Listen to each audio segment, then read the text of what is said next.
Jina la Bwana wetu Yesu Kristo. Tuwe kama si bote tuna furaha ya kusikia neno la Mungu.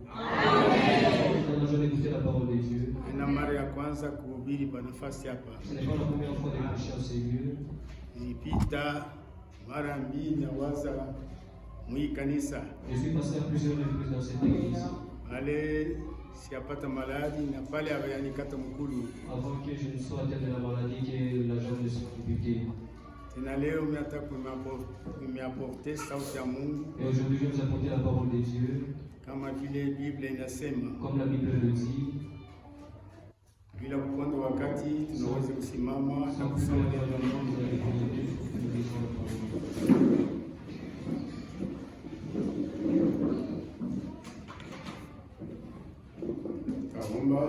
Je vais prier.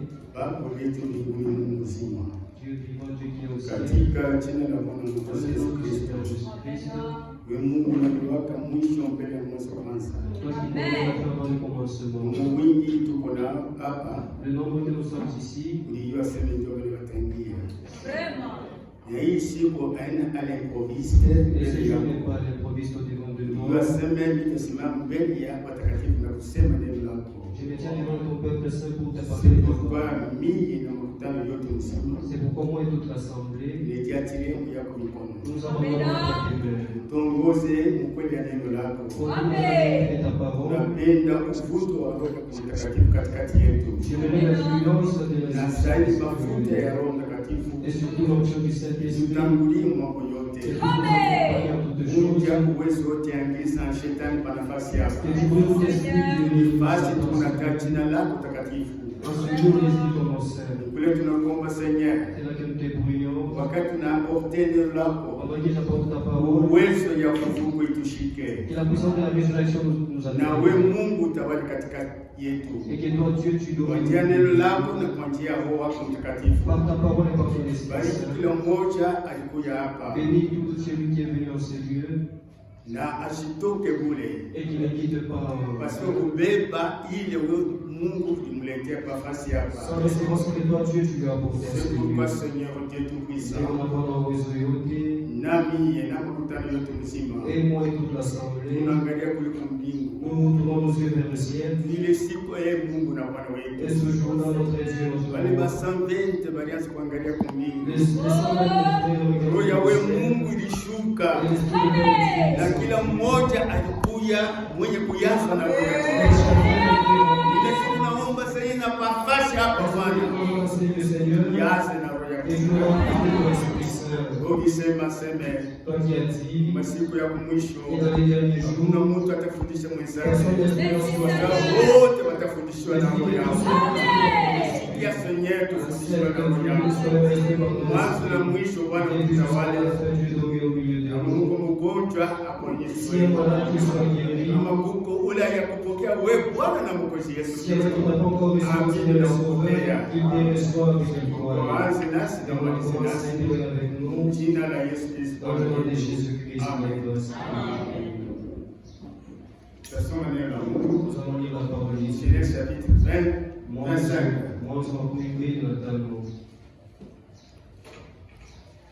Genèse 25. Dio. Oui.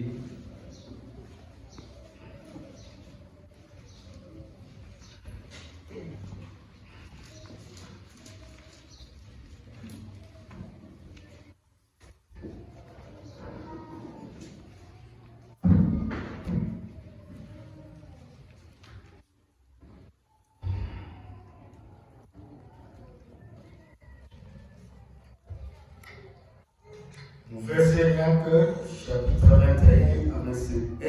Chapitre 25, verset 21 à 25. Wazo wa français atatusomea pale. La Bible francophone va la lire. Isaac implora l'Éternel pour sa femme. Isaac akamulilia wa milele juu ya bibi yake. Car elle était stérile et l'Éternel l'exauça. Kwa sababu alikuwa tasa na Mungu akaitikia maombi yake. Rebecca sa femme devint enceinte. Rebecca mke wake akakuwa na mimba, akachukua mimba. Les enfants se heurtaient dans son sein. Et elle dit, s'il en est ainsi, pourquoi suis-je enceinte? Elle alla consulter l'Éternel. Et l'Éternel lui dit, deux nations sont dans ton ventre, et deux peuples se sépareront au sortir de tes entrailles.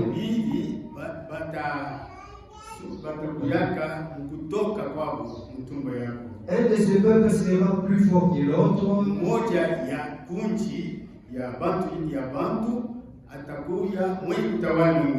et le plus grand sera assujetti au plus petit.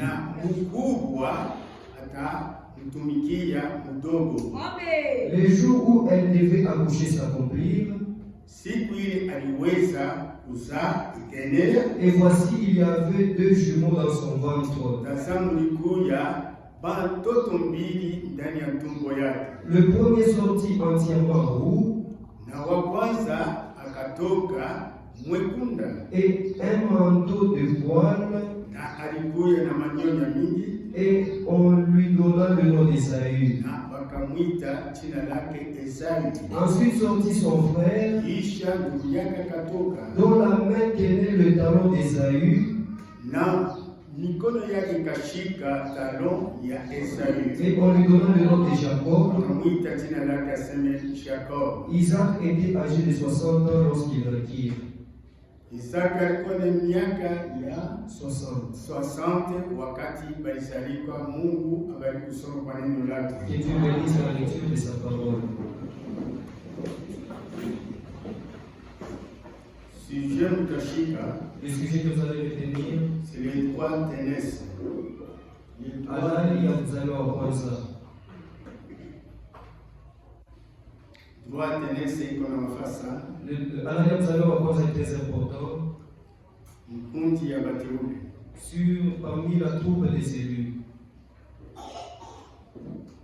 Kuzaliwa wa kwanza. Naître premier.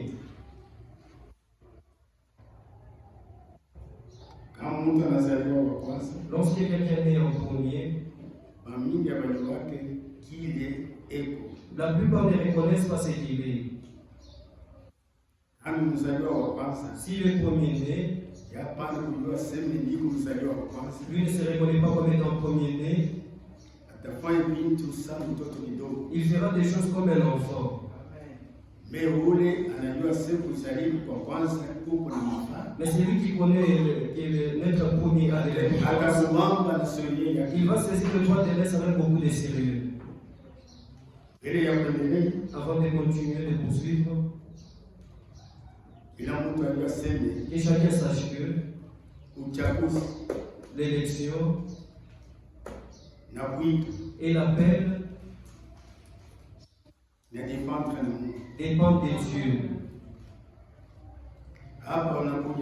De la manière dont tu es venu ici, c'est Dieu qui t'a appelé.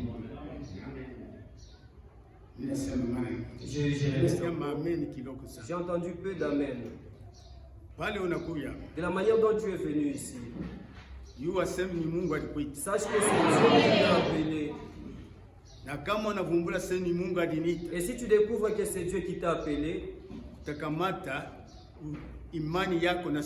tu prendras ta foi avec beaucoup de sérieux. C'est Dieu seul qui appelle. Dieu seul fait l'œuvre travail en celui qui l'a appelé à la foi. Que Dieu nous bénisse. Nous allons continuer à nager dans les Écritures. Notre entretien, notre nage, notre nage, c'est dans la parole de Dieu.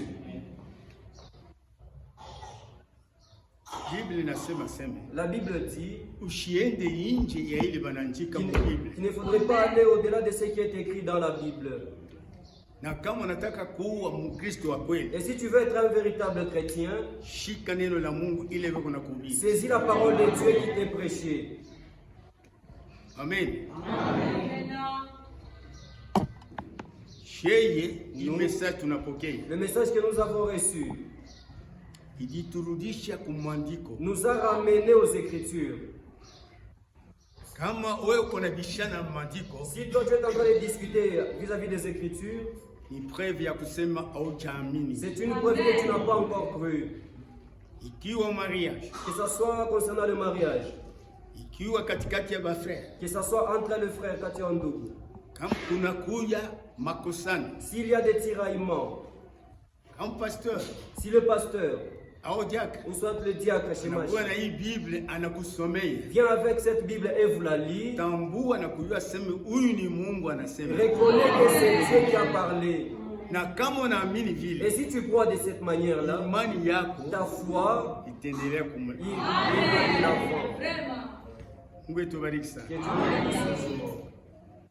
Kanisa yueki, que l'église sache ceci, aseme Mungu aliumba vyote, que Dieu a créé toutes choses, baadaye ya vitu yote, avant toutes choses, kisha vitu, après toutes choses, Mungu aliumba mtu, Dieu a créé l'homme. Na ule mtu wanamuita Adam. Et cet homme-là est appelé Adam. La Bible nous dit Adam que Adam ni mtoto wa Mungu, est le fils de Dieu, ule baliumba kuko Mungu, qui a été créé par Dieu. Lisons-le. Genèse chapitre 1, Mwanzo sura kwanza, verset 20, mstari 26 à 27. 26 mpaka 27. Puis Dieu dit, kisha Mungu akasema, faisons l'homme à notre image, tufanye mtu kwa mfano yetu, selon notre ressemblance, wa kufanana na shei, et qu'il domine sur les poissons de la mer, atawale kunyama yote ya maji, sur les oiseaux du ciel, atawale kubandeke, sur les bétails, atawale kubanyama, sur toute la terre, atawale kwa dunia, et sur tous les reptiles qui rampent sur la terre. Aseme na babilulu vyote beko na tamba pa ulimwengu. Dieu créa l'homme à son image. Mungu akafanya mtu sura yake. Il le créa à l'image de Dieu. Akabaumba wa sura ya Mungu. Il créa l'homme et la femme. Akamuumba mtu mwanaume na mwanamke. Amen. Amen. Donc Adam ni mtoto wa Mungu, ule Mungu aliumba. Adam est le fils de Dieu que Dieu a créé. Attention maintenant. Ça tout est gangani. Yesu, Jésus ni mtoto wa Mungu, est le fils de Dieu. Ule Mungu que Dieu a engendré. A engendré itia uzima. Amen. Amen. Lisons-le. Premier Hébreux chapitre 1 verset 5. Waebrania sura kwanza mstari ya 5.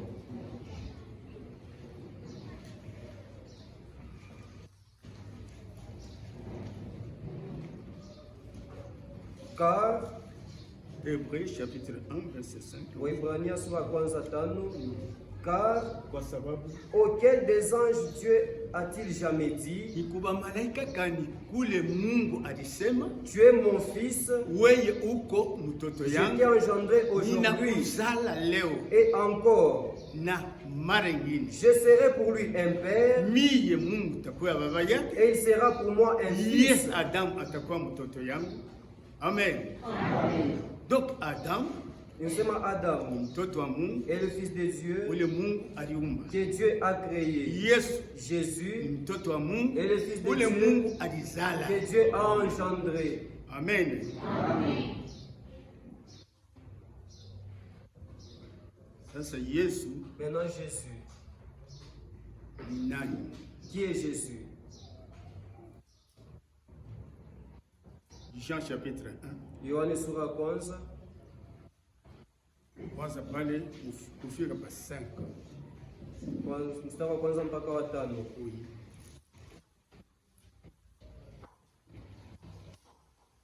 Au commencement était la parole. Katika mwanzo ilikuwa ni neno. Et la parole était avec Dieu. Na neno ilikuwa pamoja na Mungu. Et la parole était Dieu. Na neno yenyewe ilikuwa ni Mungu. Elle était au commencement avec Dieu. Alikuwa kwa mwanzo na Mungu. Toutes choses ont été créées, ont été faites par elle. Kila kitu kilifanyika na yeye. Et rien